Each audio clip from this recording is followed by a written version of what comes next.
But when and how is it right to use civil disobedience? First, let me define it. Civil disobedience: the refusal to comply with certain laws as a peaceful form of protest. Martin Luther preached this in his well-known "I Have a Dream" speech. Rosa Parks took things into her own hands and refused to give up her seat to a white man. Henry David said it best in his writing Civil Disobedience.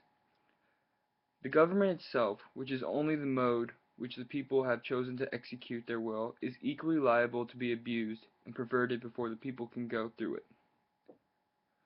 This simply means that we cannot keep blaming people who work for the government when something goes wrong. We need to blame the government for it.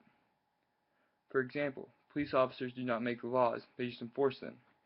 When Brown was killed in Ferguson, Officer Wilson acted as a police officer and did what he was taught to do. It had nothing to do with his race whatsoever. He would have done the same thing if Martin was a white male. Civil disobedience is one way to bring about change, but it is not always the right way. There have been many records of civil disobedience. The one that stands out in my mind the most is Rosa Parks. To me, she is one of the finest examples.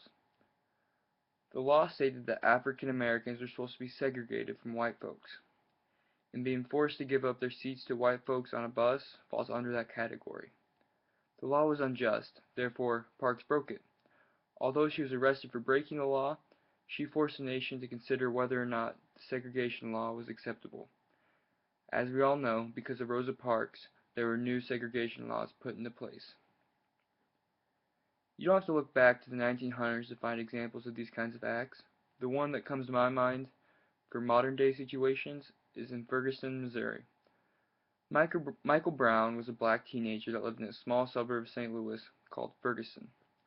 He was shot and killed on August 9th by Darren Wilson, a white police officer. Wilson was found innocent and not charged with murder. When people first hear the story, they wonder how in the world is he not guilty. He obviously killed an unarmed man for no reason. What they do not know is Brown robbed a convenience store moments before the incident. Wilson knew that and called for backup. Before backup arrived, Brown struck Wilson in the side of the face multiple times with his fist. That is when Wilson knew he had his hands full.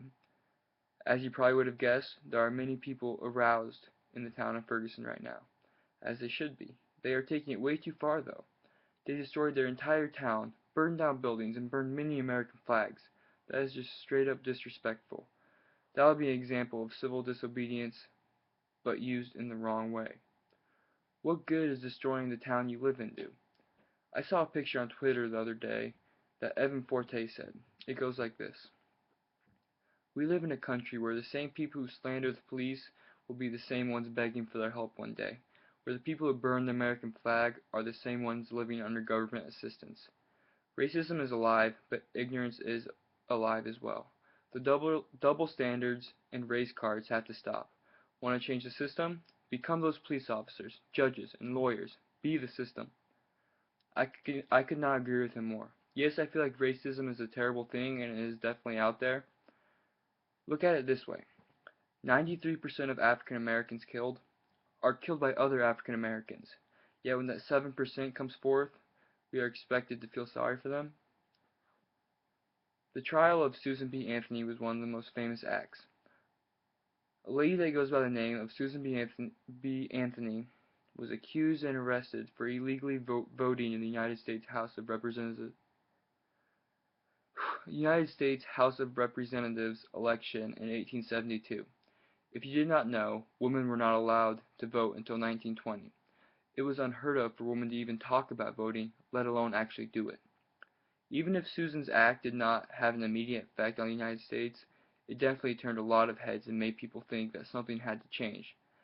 And look at that, 40 years later, women were given the right to vote. If Susan would have never taken a stand, people may have never realized that change was needed. Civil disobedience is one way to bring about change, but not always the right way. Even though great leaders have used this method to bring important changes to our country, it is not always the best thing to do. It is slowly bringing our country down. There is a fine line between refusal to giving up a bus seat and destroying your entire community.